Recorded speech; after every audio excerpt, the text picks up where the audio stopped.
Vitamin E के ऊपर बात करेंगे। विटामिन ई का बहुत सारे लोगों ने पूछा जी कि विटामिन ई के कोई कैप्सूल बताएं और इसके फ़ायदे क्या हैं, नुकसान क्या हैं, इसके लेने का सही तरीका क्या है। तो आज हम बात करेंगे विटामिन ई के ऊपर। तो ये है नेचुरल E400। ये विटामिन ई का कैप्सूल है। विटामिन ई के कैप्सूल मुख्तलिफ नाम से आते हैं। एविथ E400 के नाम से भी आता है, EVON 400 के नाम से भी आता है। सो आप इनमें से कोई भी कैप्सूल ले सकते हैं। और इसके फ़ायदे क्या हैं? फ़ायदे जानने से पहले हमें ये पता होना चाहिए कि विटामिन ई जो है वो एक फ़ैट सॉल्युबल विटामिन है। फ़ैट सॉल्युबल विटामिन कौन से होते हैं? जो कि हमारी बॉडी में जाके स्टोर हो जाते हैं। सो हमें विटामिन ई की मिकदार जो है वो ज़्यादा नहीं रखनी होती, क्योंकि ये हमारी बॉडी में फ़ैट की सूरत में स्टोर होते हैं। सो इसलिए दो तरह के विटामिन होते हैं, एक वाटर सॉल्युबल होते हैं, एक फ़ैट सॉल्युबल होते हैं। सो विटामिन ई जो है वो फ़ैट सॉल्युबल विटामिन है। सो हमारी बॉडी में स्टोर होता है।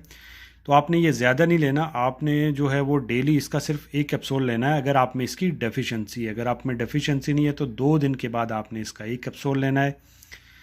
और अब चलते हैं इसके फ़ायदों की तरफ। देखिए फ़ायदे इसके बहुत ज़बरदस्त हैं। फ़ायदे इसके ये हैं कि ये एक अच्छा एंटीऑक्सीडेंट है। एंटीऑक्सीडेंट क्या करते हैं? हमारी बॉडी से फ्री रेडिकल्स को दूर करते हैं। फ्री रेडिकल्स क्या करते हैं? हमें जल्दी बूढ़ा करते हैं, हमें बीमार करते हैं। तो ये नेचुरल ई यानी 400 विटामिन ई का कैप्सूल विटामिन ई जो हमें बूढ़ा होने से बचाता है, हमारे फ्री रेडिकल्स को दूर करता है। इसके अलावा ये एंटी इन्फ्लामेटरी भी है, प्रॉपर्टीज़ है इसमें, जो कि आपकी इन्फ्लामेशन को, आपकी बॉडी पे अगर आपको सूजन हुई हुई है, स्वेलिंग हुई हुई है, तो भी उसको ये काफ़ी हद तक दूर करता है। इसके अलावा इसके फ़ायदे क्या हैं? ये आपके इम्यून सिस्टम को अच्छा करता है। इम्यूनिटी आपकी अच्छी होगी तो आप बार बार बीमार नहीं होंगे। इसके अलावा इसका जो फ़ायदा है वो आपकी ब्रेन की हेल्थ के लिए, हार्ट की हेल्थ के लिए बहुत अच्छा है। ब्रेन डिसऑर्डर, उसके अलावा हार्ट की जो हेल्थ होती है, आर्टरीज़ में जो स्टिफनेस हो जाती है, ये ब्लड को क्लॉट होने से बचाता है। सो आपको हार्ट अटैक का जो रिस्क होता है वो बहुत हद तक कम हो जाता है। इसके अलावा इसमें जो रिसर्च की गई है वो ये है कि कैंसर से भी ये काफ़ी हद तक बचाता है।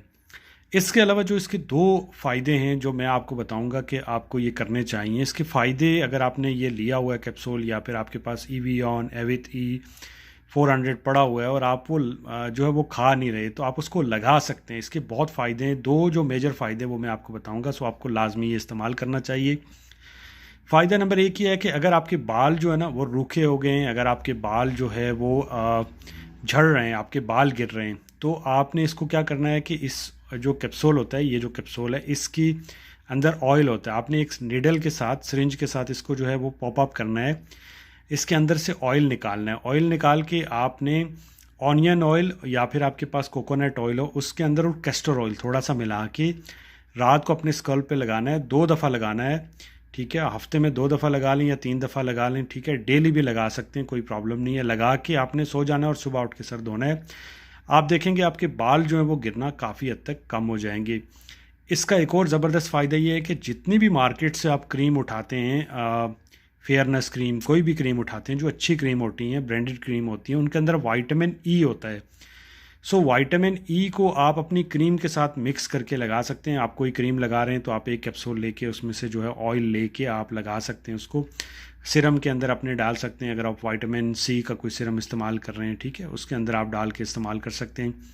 अगर आपको झुर्रियाँ पड़ी हुई हैं, झुर्रियों के लिए बहुत ज़बरदस्त है, क्योंकि ये एजिंग को स्लो करते हैं। अगर आपकी आंखों के नीचे इधर उधर झुर्रियाँ पड़ी हुई हैं तो आप अपने कोई भी क्रीम के अंदर इसको लगा के अपनी आंखों के नीचे जहाँ भी आपको झुर्रियाँ पड़ी है वहाँ पे 2 से 3 महीने के लिए अप्लाई करें। आप वाज़ेह आपको फ़र्क नज़र आएगा कि आपकी झुर्रियाँ काफ़ी हद तक कम हो जाएंगी।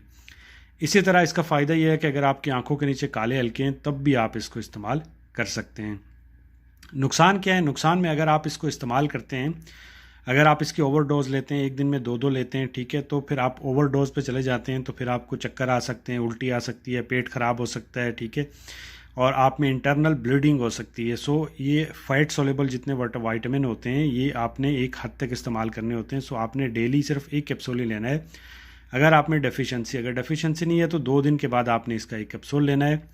और अगर आपके पास ये कैप्सूल है तो मैं आपको सिर्फ ये रेकमेंड करूँगा कि आप इनको बालों के अंदर भी लगाएं और अपने चेहरे के ऊपर भी अप्लाई करें। आपको फेयरनेस वाज़ेह नज़र आएगी। और इसके लेने का सही तरीका क्या है? अगर आप ले रहे हैं तो आप इसको दिन के वक्त लीजिएगा, आफ्टर लंच लीजिएगा तो ज़्यादा बेहतर है, और तकरीबन 30 मिनट बाद लीजिएगा। होप्स हो कि वीडियो आपको अच्छी लगी होगी। वीडियो अच्छी लगी तो चैनल को सब्सक्राइब करें। मुझे अपनी दुआओं में याद रखें। अल्लाह हाफिज़।